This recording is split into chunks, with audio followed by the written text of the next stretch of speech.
Selamat pagi semua, apa kabar hari ini? Nah, sebelum kita memulaikan aktivitas belajar kita di pagi hari ini, sebelumnya kita buka dengan doa. Mari kita berdoa. Berdoa dimulai. Berdoa selesai. Nah, materi kita pada hari ini tentang fotografi.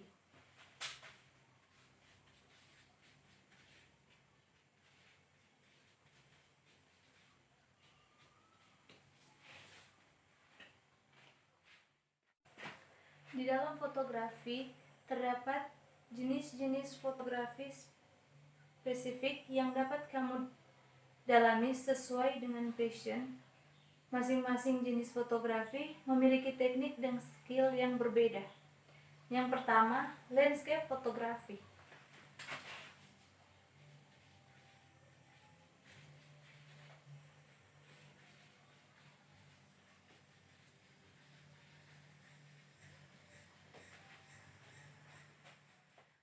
Landscape fotografi ialah jika kamu mencintai fotografi dan memiliki kecenderungan untuk melihat-lihat pemandangan indah yang ada di sekitar kamu atau traveling ke tempat-tempat yang indah, kemudian mengabadikan foto alam tersebut.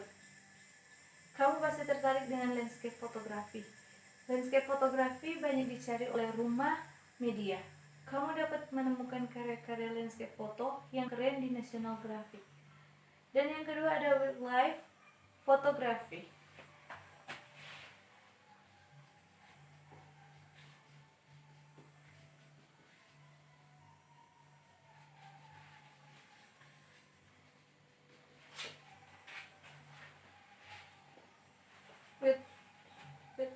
Wildlife fotografi adalah genre fotografi yang berfokus pada hewan dan habitat alami. Mereka disebut fotografi satwa liar. Perilaku hewan di alam liar juga merupakan objek bagi wildlife fotografi. Sebagian foto-foto ini dicetak dalam jurnal dan pameran. Banyak orang berlatih jenis fotografi ini. Namun, bukan hal yang mudah karena selain kamera yang canggih, lensa yang bagus, senter yang kuat, kamu juga membutuhkan kesabaran ekstra untuk membidik foto yang menawan. Dan yang ketiga ada aerial fotografi atau foto udara.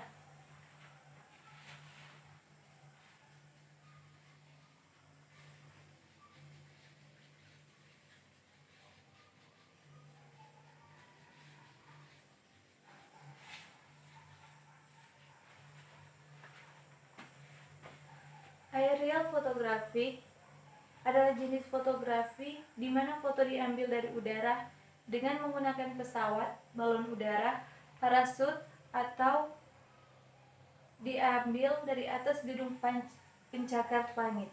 Foto-foto ini memberikan tampilan yang lebih besar dari subjek dan latar belakang. Dan yang keempat adalah sports fotografi.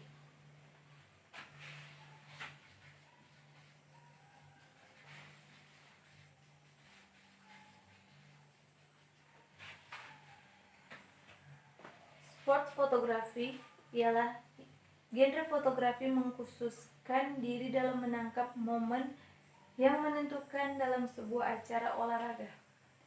Fotografi olahraga adalah salah satu jenis fotografi yang sulit karena membutuhkan banyak latihan dan peralatan yang memadai. Dan yang kelima ada portrait fotografi.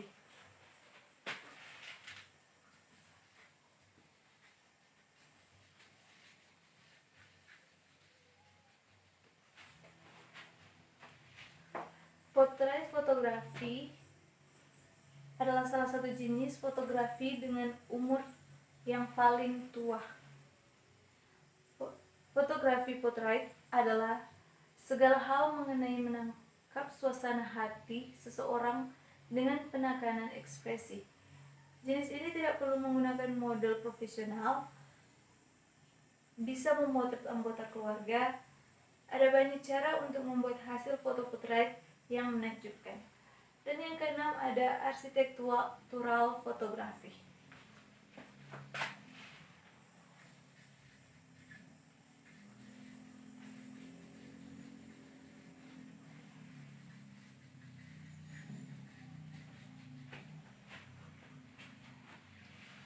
Arsitektural fotografi atau disebut fotografi arsitektur adalah fotografi yang berkaitan dengan mengambil foto sebuah struktur rumah atau bangunan dari sudut yang berbeda.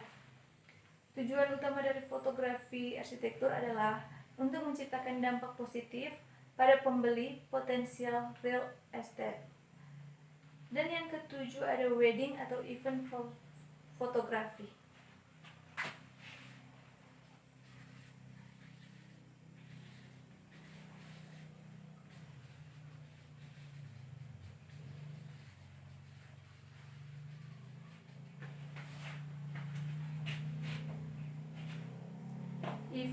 Event fotografi dapat dikatakan bahwa para fotografer pendatang baru memulai karirnya dengan berlatih memotret acara pernikahan atau event fotografi. Tapi hal ini bukan berarti bahwa wedding fotografi tidak memerlukan keterampilan apapun. Apabila sudah terjun dalam wedding fotografi, maka harus memiliki kecakapan yang baik soal editing. Dan yang kedelapan ada fashion fotografi.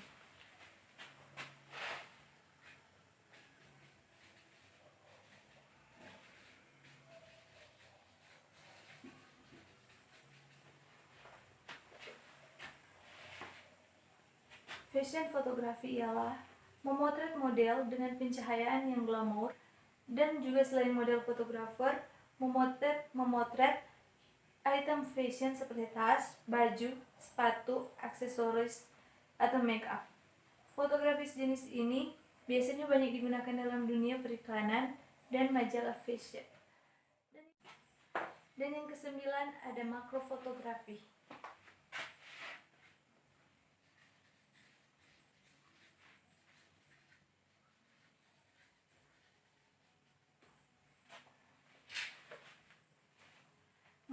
Makrofotografi adalah jenis fotografi di mana gambar dibidik dengan kisaran lebih dekat untuk menampilkan rincian materi subjek yang ingin ditonjolkan.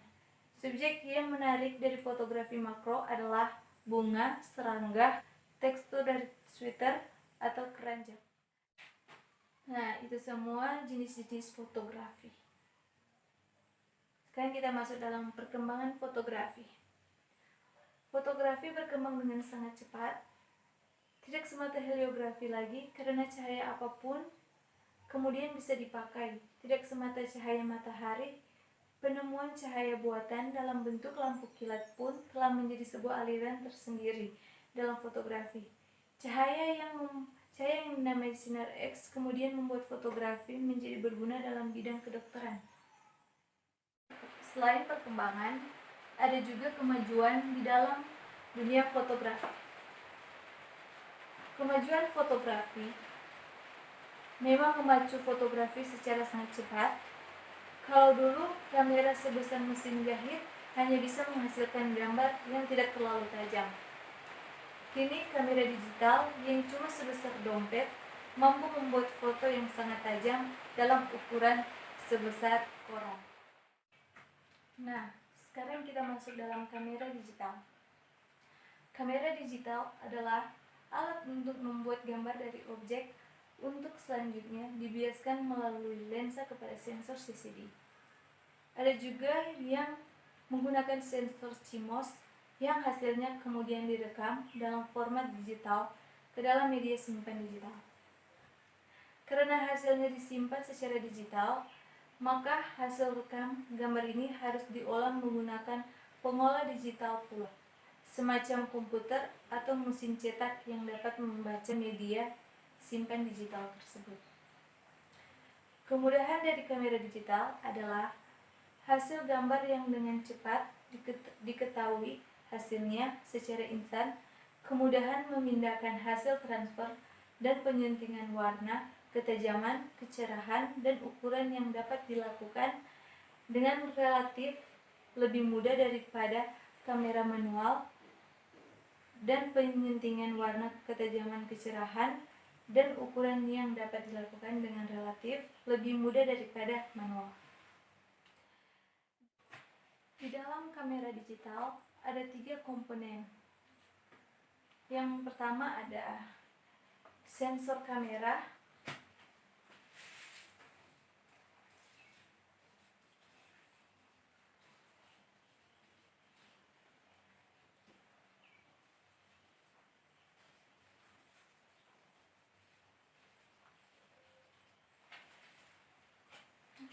sensor kamera. Sensor kamera adalah sensor penangkap gambar yang dikenal juga sebagai CCD yang terdiri dari jutaan piksel lebih. Sensor ini berbentuk chip yang terletak tepat di belakang lensa. Semakin banyak piksel yang ditangkap, semakin detail gambar yang dihasilkan. Dan yang kedua adalah layar LCD.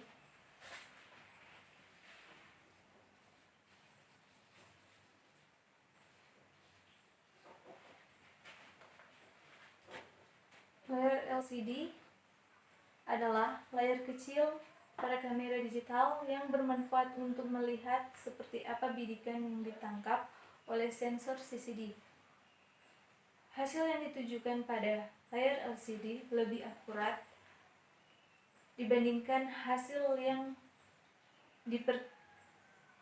diperkirakan dalam kamera konvensional yang sering berbeda. Layar LCD juga bisa membantu untuk melihat hasil foto secara instan setelah gambar diambil. Hari ini memudahkan untuk mengoreksi langsung hasil foto untuk mendapatkan hasil yang terbaik. Ada juga media penyimpanan.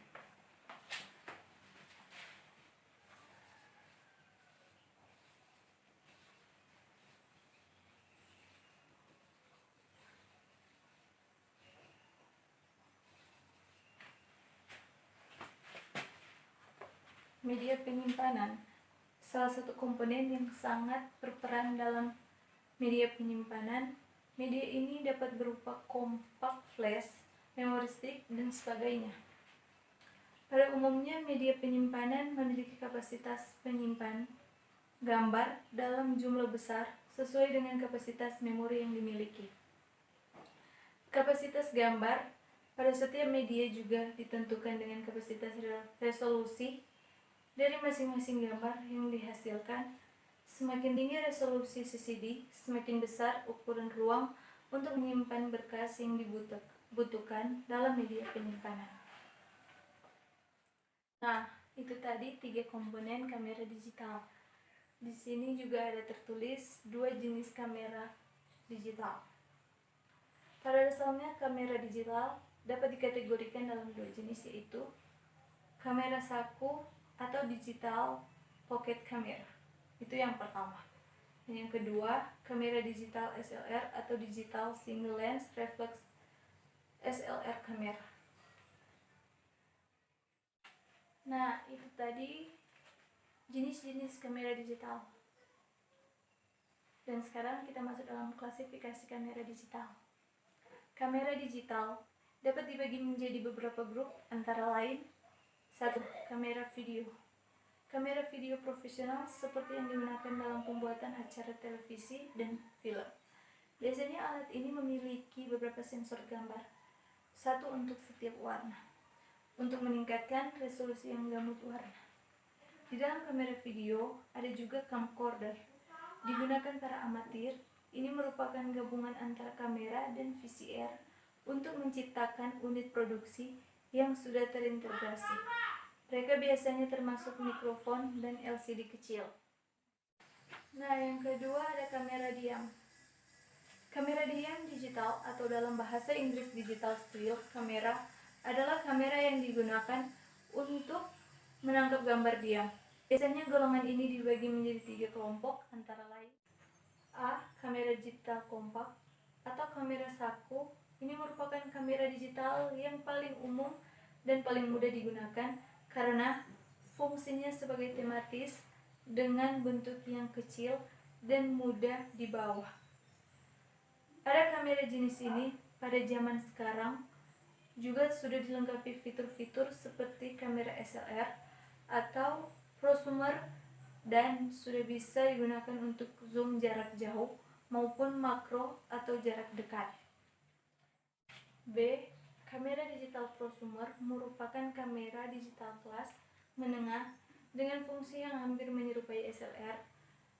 Biasanya bentuk sudah mirip SLR, namun dengan berat lebih ringan dan lebih kecil. Kamera jenis ini lensanya tidak bisa diganti-ganti sesuai dengan kebutuhan manusia, dilengkapi dengan lensa tetap seperti fungsi zoom yang lebih jauh dibandingkan kamera saku sampai 10 kali foto makro dan lain-lain. C. SLR digital biasanya memiliki sensor 9 kali lebih besar daripada kamera digital standar atau rujukan dan ditunjukkan untuk para fotografer profesional dan pehobi serius. Lensa kamera SLR dapat diganti-ganti sesuai keperluan. Biasanya produsen sudah menawarkan lensa standar atau lain. Namun berbagai jenis lensa juga dijual secara terpisah sesuai kebutuhan dan kemampuan finansial. Nah, itu tadi klasifikasi kamera digital. Dan sekarang telah masuk dalam 3, webcam. Webcam adalah kamera digital yang dikoneksikan ke komputer, digunakan untuk telekonferensi, video, atau tujuan lain. Webcam dapat menangkap gambar video, gerak menu, dan beberapa model, termasuk mikrofon dan kemampuan zoom. Ya, sampai di situ. Jika ada pertanyaan, dipersilakan.